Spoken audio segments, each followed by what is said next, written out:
Hi guys, so this is my presentation regarding the growth and development through the gait phases through early childhood and adulthood and later adulthood. Let's get started. All right, so the stages of gait development is there's the prenatal, the embryonic stage. Well, that's not the gait, but it's development. Postnatal, baby to childhood, so early to later childhood, adulthood, and aging. So the first thing we're going to talk about is prenatal, how it all starts. I'm pretty sure we all know what it is, but there's embryonic and fetal development. I never realized that the heart begins at 4 weeks, and I have 2 children. But hyperplasia and hypertrophy foster organ and tissue growth, and this is an essential part of growth for a child. A mother needs to take care of themselves while they're pregnant so the baby's getting the proper nutrients that the baby needs to grow and develop. So when he's born, everything is intact and he's not going to have to be in the NICU or anything like that. And there's things that are in our control and that are not. So some prenatal abnormalities are congenital, and these are abnormalities present at birth. Okay, so like Down syndrome, that's a very common one, and that's something that is out of the parent's control.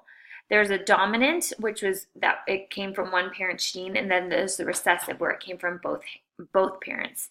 And these are inherited genetic abnormalities. Teratogens are abnormalities due to drugs, chemicals, and viruses. And I mean, this is something that can be prevented. Unless you get sick or something like that, but most of the time it's due to drugs, mothers taking drugs while they're pregnant, and abnormalities happen. And a verse that really stuck out to mind because it makes me frustrated, especially being a mother and not understanding how a mother could do that to her body while she's carrying an innocent child, is see that you do not despise one of these little ones, for I tell you that in heaven their angels always see the face of my Father who is in heaven. All right, so postnatal childhood, okay? So the growth pattern of a child is the sigmoid curve, okay? It goes from rapid, and then it slows down, and then slows during childhood, and then increases again once they hit adolescence. That's why you see when they're so small, they grow so quickly, and then it kind of levels out a little bit. And then once they get into that adolescence, sometimes you see them have a huge growth spurt. You see this a lot in guys. And then as you see, boys tend to be slightly taller and heavier, but girls tend to mature faster.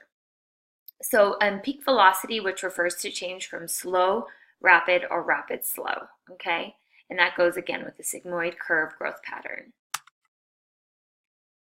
So this childhood continued.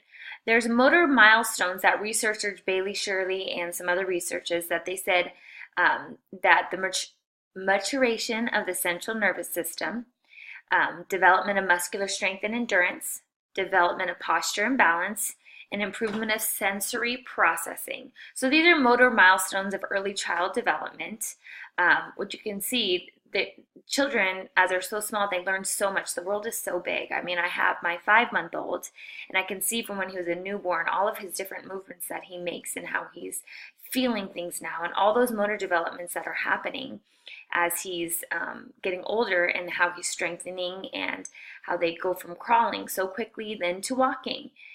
So some of the abnormalities are hypertonia. This is a lot with Down syndrome. So this is something that is going to stop them from being able to walk as quickly. So they're a little bit more delayed because of lack of muscle tone.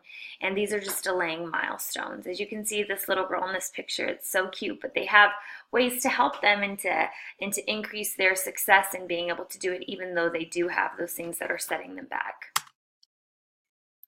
So early childhood gait. The way that early childhood happens is the wide base of support. They had rapid cadence. They do short steps, little leg and hip extension, outstretched arms for balance, and flat feet with toes pointed outward. I'm so sorry, I can't talk right now. So this is the early childhood gait, and these are the characteristics of when they first start to walk, okay? So as they get a little bit older, they become into a more advanced walk, and it said that they have an advanced walk by age 4. The stride length increases, as you know, because the muscle is strengthening and they're able to and they have longer legs, so their stride length increases, and they plant their foot flat and heel to front pattern. Okay, they reduce out toeing and they narrow their base of support. They have the double knee lock pattern, which is a knee extends as heel strikes, and they have the oppositional arm swing. But when they're, as you see in early childhood, they have both arms up to try and keep it, and they have that wide base of support. So as they get older, that narrows, and they walk like they're supposed to, which is an advanced walk. Okay, adulthood and aging. So growth ends for humans in late teens to early 20s. Okay, and body size can change due to aging of tissues, influence of extrinsic factors, etc. There's so many things that can happen. Okay, stature can decrease slightly as we age because it's the compression and flattening of the body's connective tissues, and bones lose density. Okay, some abnormalities as we age is osteoporosis, collapse of one or more vertebrae. And this can happen when people are overweight, extra things that are not taking their vitamins, because as we get older, we do lose some of that muscle tone and those types of things, and it's important that we exercise, we take care of ourselves, we have consistency in our lives. That is not going to make us prone to any of these things that can weigh us down when we're trying to walk and so forth. So early adulthood gait there's no way, it's very unpredictable because every individual is different. And I feel like this is when they're advanced walking. It all depends on weight gain or loss. So it's really hard to weigh it on the spectrum. So, I mean, there's changes in strength, balance and gait training, injury, all those types of things that can change through early adulthood. It's a little bit more predictable in older adulthood, again, as early childhood and childhood, we can get the patterns of those, but as they get older, it's very around the spectrum. So over age 60, the step length is 3 centimeters shorter. They tend to place their toes about 3 degrees more than the younger adults, okay? And they have decreased range of ankle extension and pelvic rotation. Again, this is due loss of muscle mass, all those things that happen as you get older. As you can see, this lady, she's kind of hunched over. It looks like she has osteoporosis. So, and I'm sure that you've seen older adults who come in and they're really slunched over. So, and I'm not saying that's because they haven't lived a healthy lifestyle. It's just try to do everything you can to prevent. It's preventative action. So, those are those. And these are my references. So I hope that you enjoyed my presentation.